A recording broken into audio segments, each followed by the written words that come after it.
Hello there guys, it's me Unstable Voltage and welcome back to Feed the Beast Infinity. Normally when I say that the video is going to be a short one, it ends up being a long one because I end up waffling on or finding lots of extra stuff to do and cover. But I just want to make one simple machine in this video. I've never built one before, so it's something that I definitely want to do on screen. And I need to get one built, so I thought, well, I might as well just do it on a video. So let's go inside and very, very quickly, look at the space we have. Look how big and neat and tidy this room is. We've now taken absolutely everything that we had in all of the chests and put them in the ME network. And as you can see from the ME network, it is full of a lot of different stuff. I even went and emptied out the quarry. I've turned the quarry back on, but it's still just pumping into chests at the moment, so I'm having to move everything manually. I've decided to leave this chest here with the tools in because I decided they were good to have easy access to.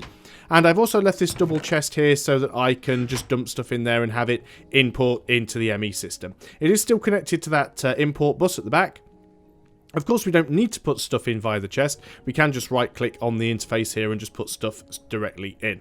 Also, thank you, and I can't remember who it was now without looking back at the comments, so I deeply apologise. Definitely one of the regular viewers and regular commenters pointed out that if you actually click on this search box, because normally, by default, it puts the cursor here. So the moment you click on this and hit E, it just starts typing E in the box. But if you change this to standard mode instead of auto, then it doesn't click in there automatically and E takes you back out. So that's going to be a lot nicer for me. Thank you very much for that. We've got all of these chests here. As you can see, I upgraded 4 of the chests. To be honest, the only 2 that needed upgrading was the chest with the cobblestone in, which is already full, and the chest with the dirt blocks in.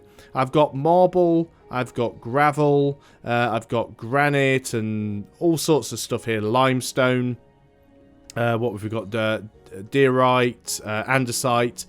Don't really need barrels for all of these. We could certainly put some of them in the ME system. What I intend to do is I'm going to run a cable down and we'll have storage buses connected to the back of all of these barrels.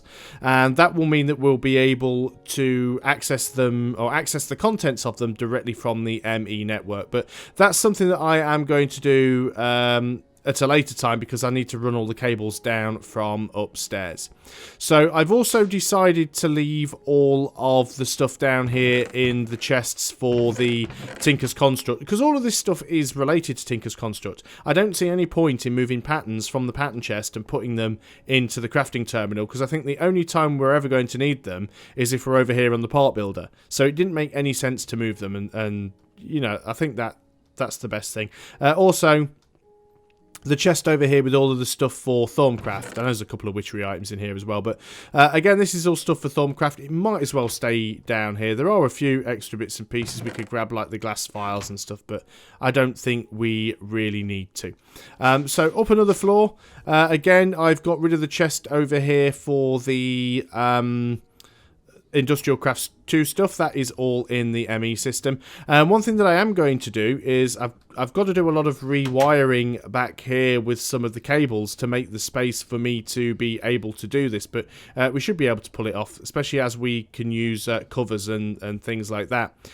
Is I'm going to have some more cables running down from the ME room, and we're going to get some interfaces and import buses connected up.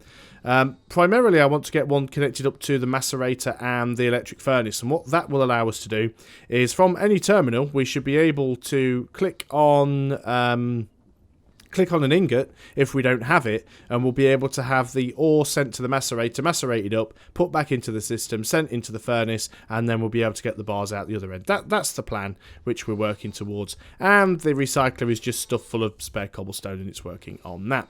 So that's all of that done. There was never a chest up here on this room, and this is the ME room. And you'll also notice if we go and actually have a look over here at the drive stacks, we've only got one drive. Well, naturally, no, 3 drives in total have stuff on them. All of the rest of them are empty. We have so much empty space. Well, some of them have got some stuff on, but most of them have got so much empty space we do not have to worry at all about anything else. So we've got 2 drives here that have got all 63 types in, but they're not full. This drive's only got 56 of 53 types in. And if we go and look at this one, again, most of these drives are just absolutely empty. So building 3 of these was probably a little bit ambitious. What I will do is I'll get an I/O port here at some point so that we can have a ME chest connected to the quarry. I do want to move through the way that was suggested with the ender pouch and the ender chest, but that's more if you're out digging yourself. We could use 2 ender chests and have one connected to the quarry, but it'd be nice just to have an ME chest with a vibration chamber attached to the quarry, and we just go out every now and then, swap the drives, bring the drive in here, put it into the I/O port, and get it all offloaded onto the system. But that is for another day, because like I said, I need to build a lot of wires, I need to hack through some walls, I need to make sure that we don't get sort of cross wires, and yeah, it's going to be a little bit fiddly. Still got these chests down here. I decided to leave a lot of the stuff that was specific to the ME system in the chests. The reason for that was, first of all, we're pretty much always going to be on this floor if you want to make any of this stuff. And the last thing I want to do is have a problem with my ME system, realise that I need to build something for the ME system, and it's all inside the ME system and I can't get at it. So we're going to leave that as it is for now. So what I'm going to build today is something to help conserve our fuel supply for the conserve our fuel supply for the big reactor. So what the big reactor actually does, if we find the right floor, it's this one. Let's go out to the big reactor. The big reactor takes a certain type of fuel, which is yellorium. It takes yellorium ingots. Hello, creeper. So we might just have to go and deal with that guy, because he's a bit close to the reactor, and that is not permitted. There we go. Just managed to realise that the nano saber wasn't turned on, and turn it on at the last minute there. There we go. Hopefully there'll be no more interruptions. So, let's close the door with the pork chop. So, we use yellorium ingots to power the reactor. And as you can see, we are getting through them. And as a byproduct, we get cyanite ingots. These are the things that get spat out. Now, cyanite doesn't exist in the world naturally. You only get it as a byproduct from the reactor. And as you can see here, the reactor, let's just type something in here just so we can get rid of all the fluff on the right. The reactor is charging up with energy. It's actually dropping down at the moment a little bit. I keep coming in and manually adjusting the fuel rods, but there's no way to actually get it stable. It either goes up or it goes down. So until we find a way to control it automatically, and we may even end up building a bigger reactor, we'll leave it as it is. But the important thing is we're using yellorium and turning it into cyanite. And as I said, cyanite doesn't exist naturally in the world. Now, cyanite's only real use is as a construction material, because I believe it's part of the turbines. Not the railcraft turbines either, the big reactor turbines. Let's just have a quick check. Sure, some of them, yeah, cyanite. So cyanite is actually a crafting material in some of the turbine parts. But what we want to do is we want to make, if I can type it correctly, a cyanite reprocessor.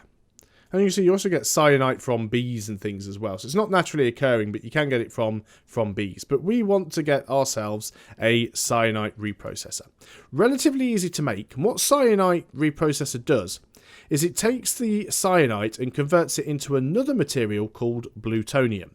Now, plutonium works exactly the same way as yellorium. We can use it as a fuel in the big reactor, and it produces cyanite as a byproduct. Now, it takes 2 yellorium, well actually, it takes 2 cyanite to make 1 plutonium. So the issue you're going to have is you will always be depleting your fuel. It's not infinite fuel. So all it does is increase your fuel rate by about 50%, because for every 2 yellorium ingots or plutonium ingots you consume, you get 1 cyanite. No, that's wrong. Let me try that again. For every yellorium ingot or plutonium ingot you use, you get 1 cyanite, but you need 2 cyanite to make another plutonium. So you're gaining an extra 50% fuel. Actually, it's slightly under 50% because it does require a certain amount of electricity or a certain amount of power to convert it anyway. So it's not quite 50% increase, but it means it'll take longer to run out. So we're going to go over here to our ME terminal. And this is what we want to build. I'm sure the shift and clicking thing still doesn't really work with this, but we need some reactor casings, which I do think we had some spare. We also need a fuel rod. Now, a fuel rod is a yellorium ingot. Should have brought one in with me. Some graphite bars and some iron ingots. Let's just go ahead and grab the yellorium ingot. See, this is the one problem with not having everything in the system. Because literally I've got my reactor, all of my yellorium is out here. I should have really had a couple just left hanging around for these very purposes. But it's not too much of a big deal. So we've got it now. So we let's go ahead and just do that. Well, we need to do this bit first. So we need our yellorium in the middle. We also need some iron ingots. Are they iron or is it aluminium? It's not actually showing me. I'm fairly certain it's iron. So let's just go ahead and search for iron ingots. And we also need to grab ourselves some graphite. We definitely had some graphite bars left. Yeah, we've only got 252 left. So we've got to be careful how we use them. So we now have ourselves the yellorium fuel rod. Now you'll notice what's happened now is, even though I've taken it from the crafting slot, it's actually left the materials in there. It's taken another set of them out of the terminal so we can build another. Unfortunately, we can't build another because I don't have another yellorium rod here, but I don't need one. So we're going to go store items. So let's look at the Cyanite reprocessor again. It does require 2 pistons. So we're going to have to go and make the pistons. Now, as you all know, pistons are really easy to make, but I always forget how to make them. So what we're going to do is we need redstone. We'll just put 1 redstone. Well, we don't need 64 redstone, you know, just 1. So we put a redstone in. We need to grab ourselves another iron ingot. We need to find ourselves some wooden planks. Again, we'll use these pink ones because we've got absolutely tons of them. And we need some cobblestone. Now, again, we haven't got any cobblestone in here because all of the cobblestone... Actually, there's 3, but we need more than 3. Because all of the cobblestone is in the... all of the cobblestone is in the barrel. Which is fine, you know. I'm actually going to put some in here. So what you'll see, this is a different terminal. And because this is a different terminal, the stuff that I left in the terminal upstairs doesn't show in that terminal. And one thing you do have to be careful of, look at this advanced card we've got. There's 1 advanced card in the system. If I put that advanced card in the crafting slot over here, and then go up to another floor, and that crafting card no longer shows.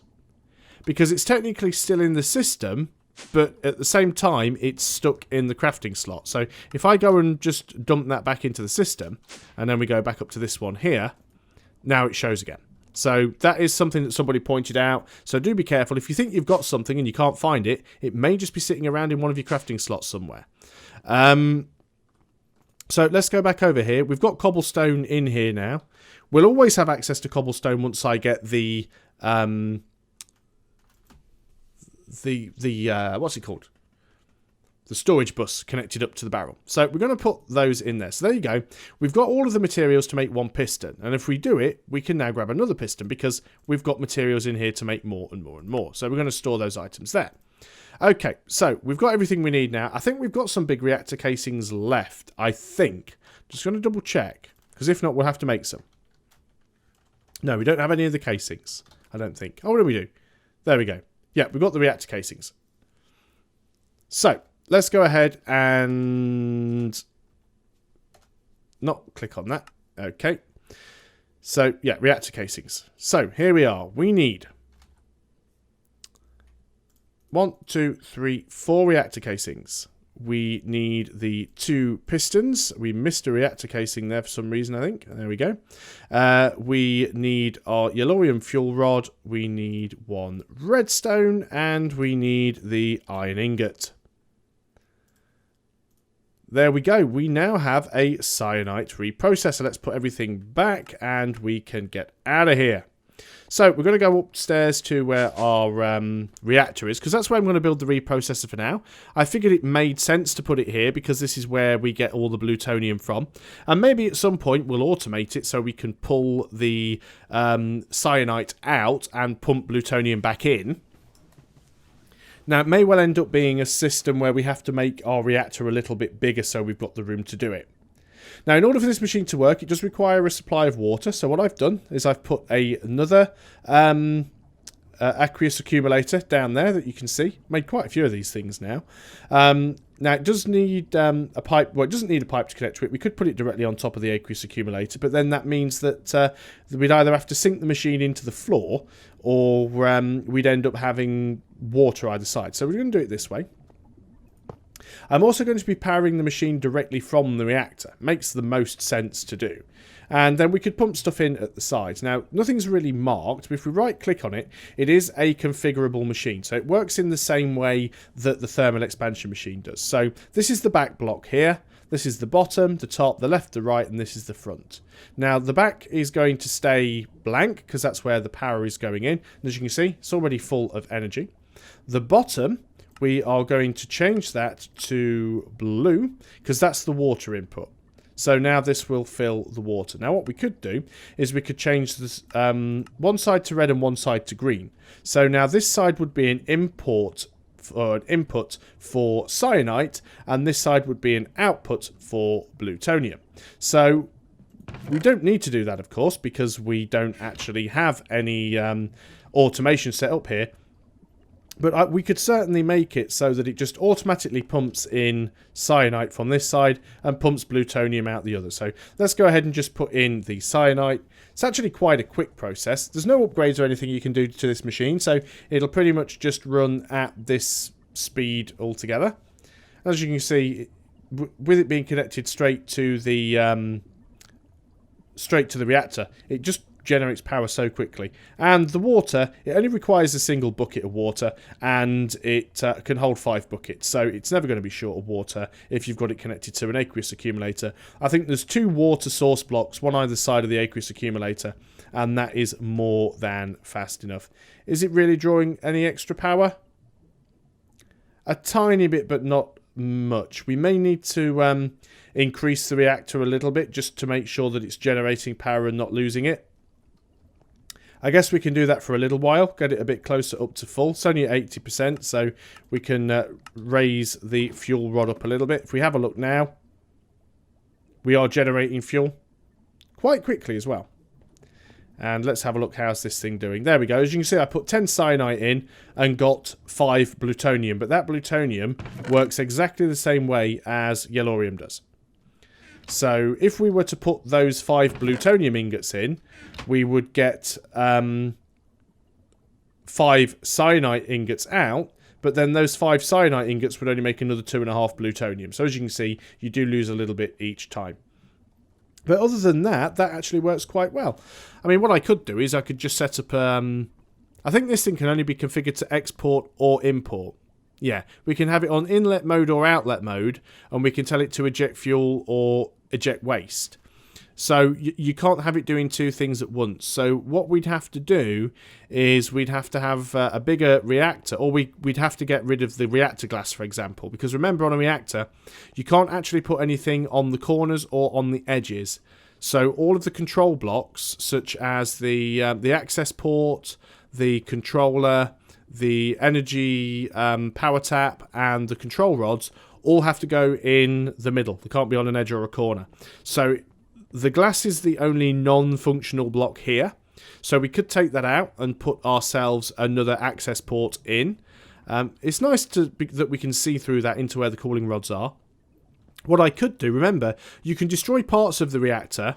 If you do destroy parts of the reactor to make it bigger or change it in any way, you won't lose any of the energy you have stored as long as you don't destroy the controller. If you leave the controller there, we could take the bottom off, for example. We could get rid of this row of cobblestone, and we could actually build the reactor 1 block deeper. So we could have 2 reactor core blocks in the middle, or two lots of rods in the middle. And what we could do then is we could have a second access port below. So we'd have one access port would be an input for plutonium or yellorium, and then the other one would be an output for cyanite. And then we could just feed the whole thing into a storage system and then through this thing so it gets reprocessed automatically. And that's probably what I'll end up doing, but that won't be for a while yet. Things that are next on the list for things to do. There we go, we've got another cyanite ingot.